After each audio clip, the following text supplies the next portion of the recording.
And I'm Gabby, and today our professional learning team are going to be presenting on the topic of knots. Knots are a crucial part of the outdoors and are involved in a heap of different complex activities. From canoeing to climbing, knot tying enables a lot of different people to experience the outdoors.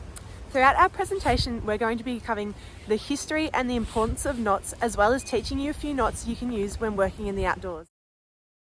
Before we begin learning these knots, it's important to understand why we as outdoor educators need to have a solid understanding of knots. Under the Australian Adventure Activities Standards, adventure activities must be led by people with appropriate skills, knowledge and experience. This would certainly include having an in-depth understanding of knots if those are being used in an activity. Under the Good Practice Guides for climbing, abseiling and challenge ropes courses, leaders must be capable of selecting an appropriate knot and having the experience to tie this knot safely. Fossils have been found of knots that date back to over 15,000 years. Their use in history is thought to predate even the invention of axes and the wheel.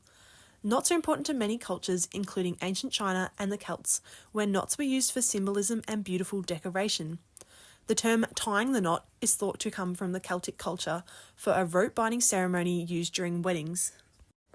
In today's age, humans still use knots for everyday tasks such as tying shoelaces, tying a necktie, or even knitting, but also more complicated tasks such as tying stitches. In the outdoors, knots are a famous tool for seamanship. Sailors learnt to use knots to sail boats, enabling the discovery of new continents. However, in this way, knots are tied to the colonisation of Indigenous people and places. Knots play a crucial role in the Scouting and Girl Guides movements.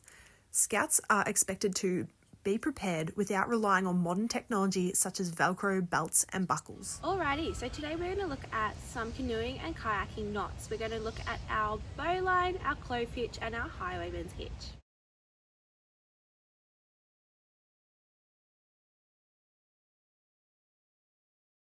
What we want to do with our bowline is loop it through. Our long end we want to flip over so we have a nice loop. Our little tail end, we're going to poke through the hole, wrap it around our big tail, and then thread it back through our loop, and then pull it tight. So that is our bowline. Looking at our bowline, we want to make sure that it isn't going to slip off anything. So say with this handle, we don't want to loop it just around here. We want to thread it through here so that it's more secure. If we were to do our bowline just around the handle and not loop it through the rope, it would just fall off. So looking at that again, our big tail loops over, our little tail goes through the hoop, wraps around our big tail, and then threads back through, and then we pull our big tail tight. We can also add added safety features via a Yosemite's bowline or a clove hitch or a half hitch to this one. With our loops, when we do our bowline, we'll see that it goes over then under, or we can make it go under then over. So this factor right here will determine which way our tail goes. So at the moment, if it's under then over, our middle tail can go over like so, and it comes and forms a nice little bowline. However, if we don't pay attention to which way we're looped and we go under, around and through, we don't particularly make a nice, neat, safe bowline. So we've got to make sure that we pay attention to which way our loop is going. So if it goes under then over, we can go over through the hoop, like so. We've got our little hole here, and then we've got our little rabbit. So our rabbit is going to come up through the hole, wrap around the tree, and thread back through and pull it tight. So that's a nice little saying that we can remember. Some key factors about the bowline is that it is a quick, end-of-the-line attachment knot, which is also safe with a Yosemite's knot or a half hitch knot for climbing. The clove hitch is quite an easy tension knot, however, if we do not place the rope correctly, it is more likely to fall apart. The rope is first looped over the post, then looped back on top of itself before going around the post again. It is important to make sure the tail end goes underneath the cross section. To secure the knot, pull the ends tight. We can always add half hitches to our rope to remove excess tail and to make our clove hitch secure. Another way to do the clove hitch is if you have a post, where you can loop the clove hitch over the top of the post. You can do this by creating an infinity knot where the long ends are looped under the cross section. Then the two loops are folded together and looped over the post. It is important to pull tight on the ends of the rope to secure the knot. So to recap, we make sure that we loop the knot over, then under, Close our infinity loop, place it on, and pull it tight. Important factors of the clove hitch is that it is quick, in the midline of a rope, and it is a secure knot. Our highwayman's is our next knot that we're going to focus on. It is a towing knot while also being a safety release knot. This knot allows us to tow other boats. To create our highwayman's, we loop a bight underneath the thwart. We use our big bight to bite our big tail, creating a smaller bight. We then use our little bight that we have created to bite our little tail. We then pull our big tail tight, securing our knot. This is our highwayman's, which allows us a safety release. When we secure our highwayman's, we want to make sure that our tail is long enough for us to grab, as our big tail is pulling a boat behind us. And we want to make sure we have a quick safety release. For our safety release, it is okay to have a bit of a tail. However, we want to make sure that our little bight isn't huge. If our safety loop is quite large, it impacts how we are able to safety release from a tow. The longer our loop, the more time and effort it takes to pull, causing impacts in our safety and that of others in our group. So I like to remember this by saying big bight bites big tail, little bight bites little tail. Nice little bunny ear here. If it's too small, it might accidentally come loose to start off with. So once it's here, we grab our tail in the case of emergency and we need to release our tow. We pull and it'll all come loose.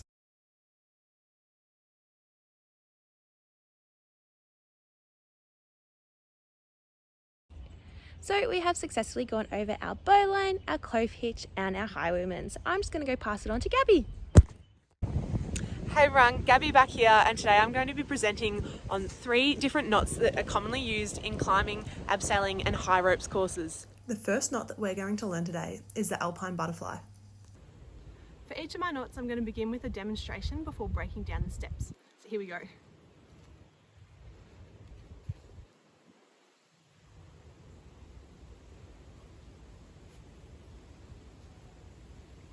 There's our alpine butterfly.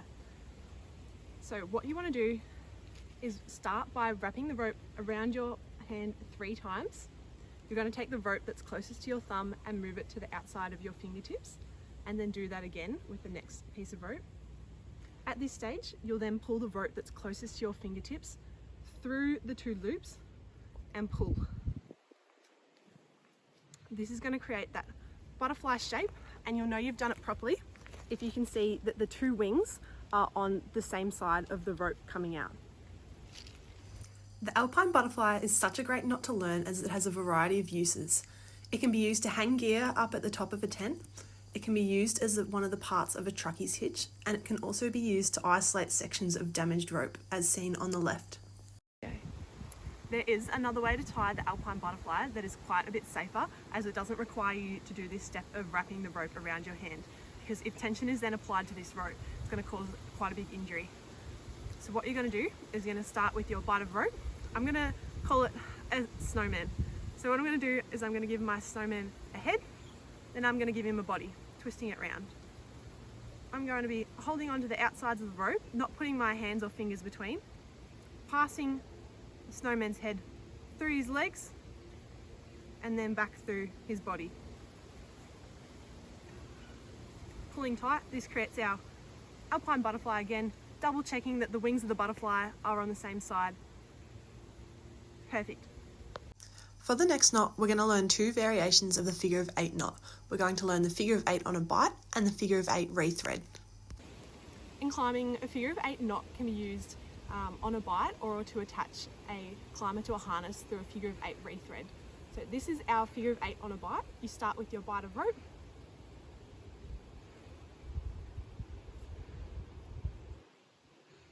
So just to break that one down, starting with your bight held out in front of you, going to wrap it around, pull through that top loop, and how you know you've got your figure of 8 perfectly done is you'll be able to count 2, 2, 2, 2 and 2.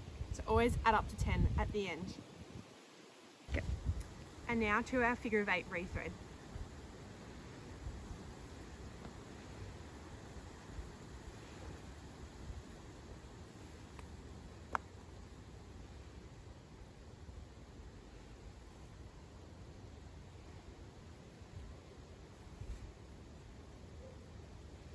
So again, you should be able to count up 2, 2, 2, 2 and 2 equals 10 at the end of your figure of 8 rethread. Just go over the extra steps of that. What I did to begin with is to make a figure of 8, making sure I leave a lot of tail length, and then you'll usually attach this part to a harness before you thread the rope back down, following the same way that the original rope goes.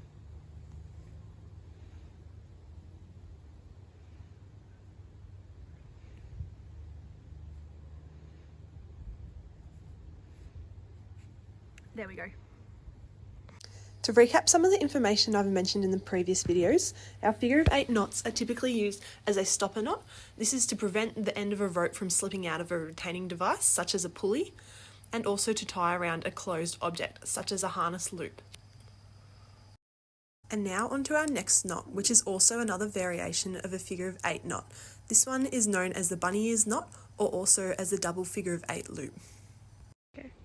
This is the bunny ears knot.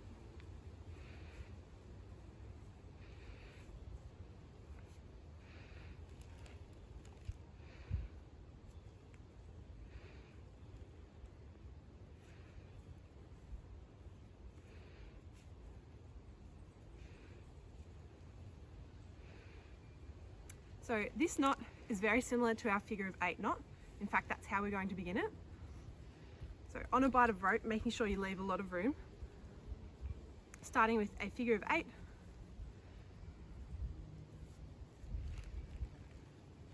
the next step from this part is to slide the top of the rope back down out so you can put your fingers through this loop and pull all the way down. This knot will finish with the 2 bunny ears as shown. So our bunny ears knot is usually used to attach rope to 2 anchor points. However, it can also be used as an improvised seat. To finish off the bunny ears or figure of 8 knots, there is an extra knot that can be added. Okay. Once you tie a bunny ears or figure of 8 knot, it's important that with the remainder of the tail that you tie a stopper knot for added safety. So how you tie a stopper knot is, I like to imagine it like a little possum. The possum runs around the top of the tree, it runs around the base, and then it climbs back up the tree, pulling through. So then you'll have a shorter tail and also a bit more safety from the knot slipping. So the benefit of tying a bunny ears knot over a figure of 8 knot is it allows for 2 anchor points. This spreads the weight on the anchor points, which means that the rope is probably going to have a longer life and suffer less damage. However, some people criticise the bunny ears knot, as if one loop fails, it can create enough shock that the other loop can fail. So how can your new knowledge of knots aid in students' learning? Well, firstly, knots allow for the safe participation in rope activities, and rope activities have been found to have a wide range of benefits for students. A study by Caudle and others found that rope course activities improve self-efficacy through mastery experiences. Furthermore, they increase trust, teamwork and communication of young people. In this way, rope activities also address the Victorian curriculum by building on the personal and social capability framework. To bring an end to the climbing knots section of this video, this is an example of an activity where all 3 knots we have learnt are used. This is a milk crate stacking challenge at a local school camp in which 2 teams of students work together to build the tallest tower of milk crates. A climber is secured by a harness attached to a carabiner on the end of a bunny ears knot. This climber is hoisted into the air by their pull team through a pulley system. Each member of the pull team is attached to the other end of the rope via a carabiner on an alpine butterfly knot. The last member of the pull team can't be attached via an alpine butterfly as it's at the end of the rope, therefore a double figure of 8 on a bight is used. And that brings us to the end of my section. To conclude, we've learnt 3 climbing knots. These were the alpine butterfly, bunny ears, figure of 8 on a bight, and also the figure of 8 rethread. Hope you've enjoyed. I'm now going to pass the baton on to Jess. Hey everybody, Jess back here, ready to present to you 3 different knots that can be used when you're camping in the outdoors. Wow, it's so windy out here. Quick, let's go get out away from the trees. Now that we're back inside, the first knot that we're going to learn today is a slip knot.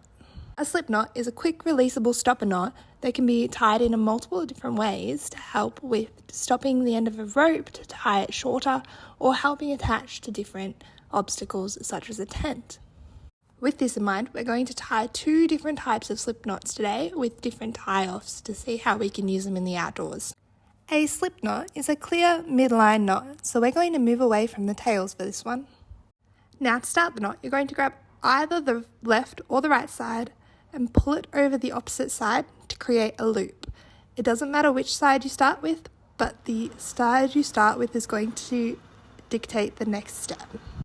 From here, we're going to pinch our fingers through the center of the knot, noticing which side we've pulled over. We're then going to grab the rope that is on top of the loop and pull it back through the center of the circle. So we'll know when we've completed our knot because we'll see a clear loop followed through on one side, and on the other side it looks like there's a bit of a stopper knot there. You'll notice that when we pull the clear line through, the knot will quickly release. Okay, let's rewind.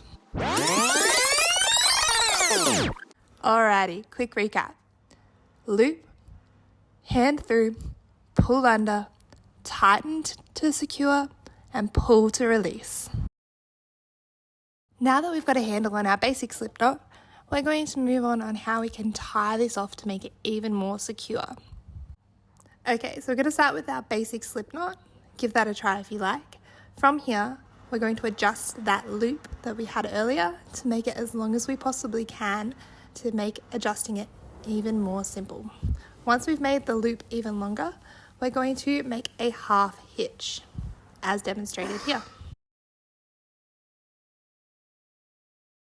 Okay, so to start off, we're going to make a capital P or a 4 with the end of the line of the rope, and we're going to do this without the slip knot to start off with, just so we can get the hang of it.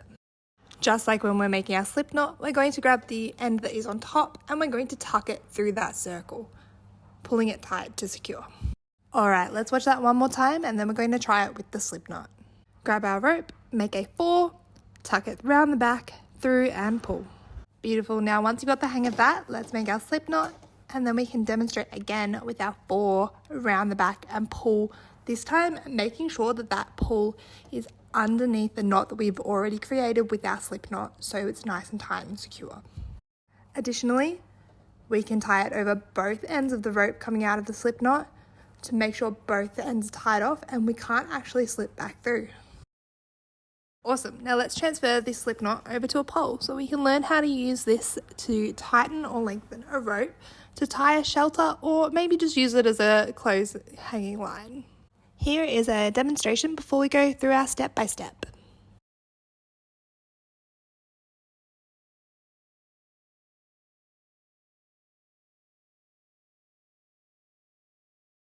So the first thing that you might notice is the clove hitch from Kristen's video that I have used to attach my line.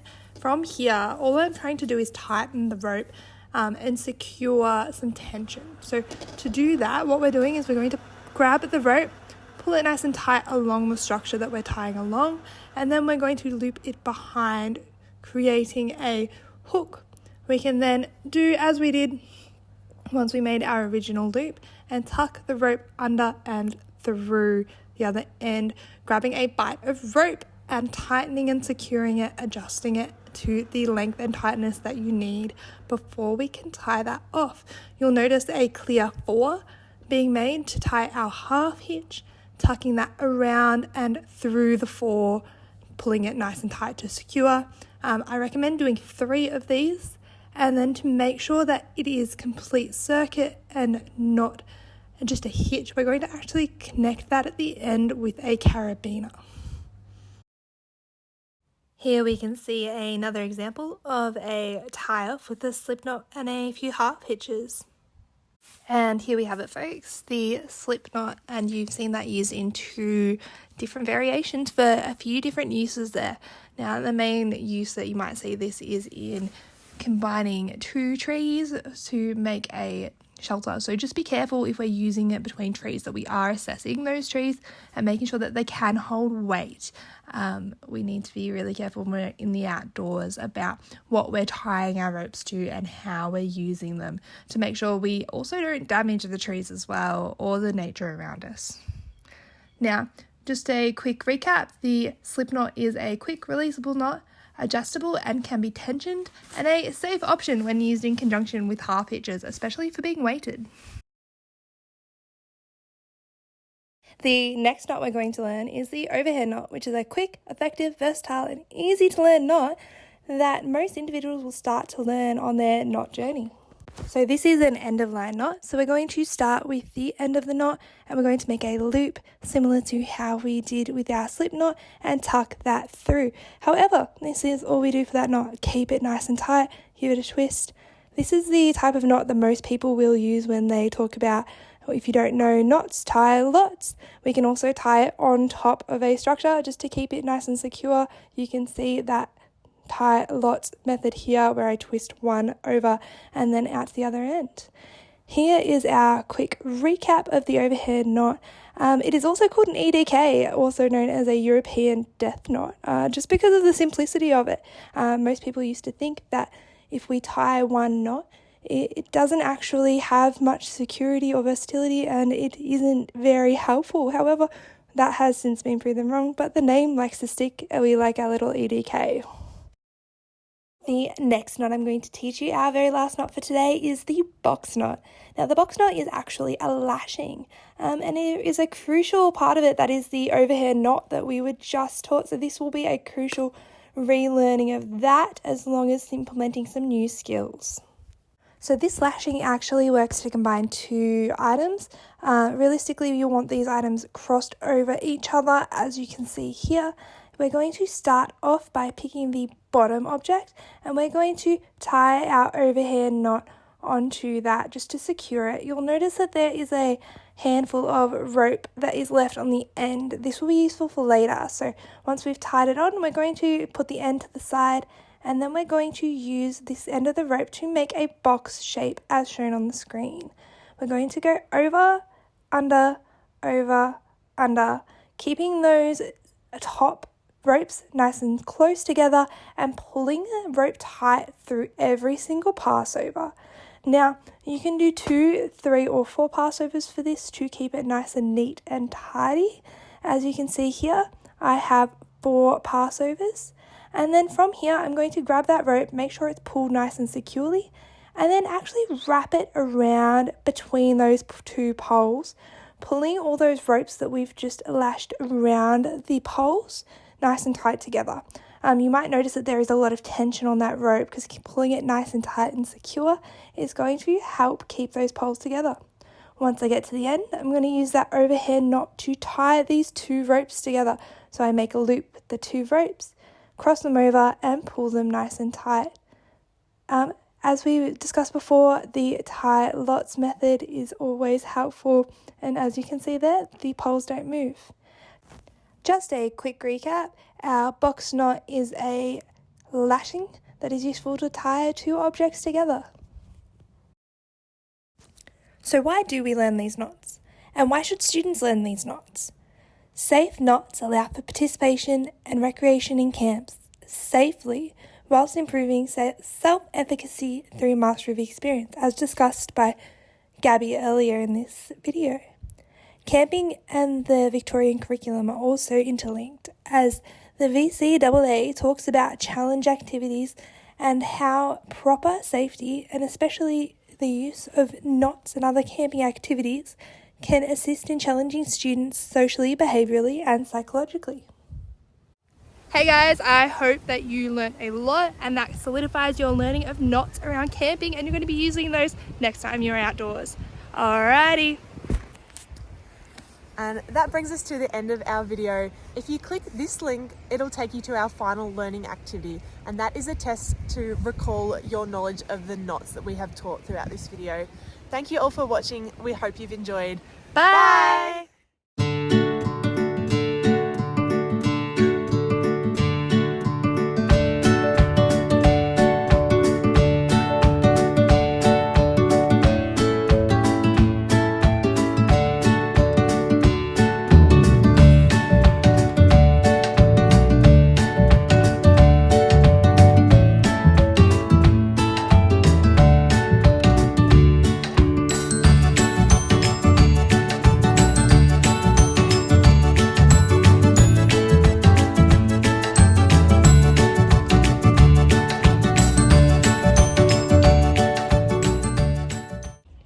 So we have successfully gone over our bowline, our clove hitch and our highwayman. So I'm just going to go pass it on to Gabby. Recording. Hey everybody. It's on me. I just realized there's like a That's me, I'm just stuck in the other side. Jasmine espresso. Presenting on the topic of knots. I just added in the word learn at the end. You know Did what? it flow okay? We got it. Do you want to? Yeah. It's playing? Yeah. Yes. Sweet. Okay, this is gonna look good.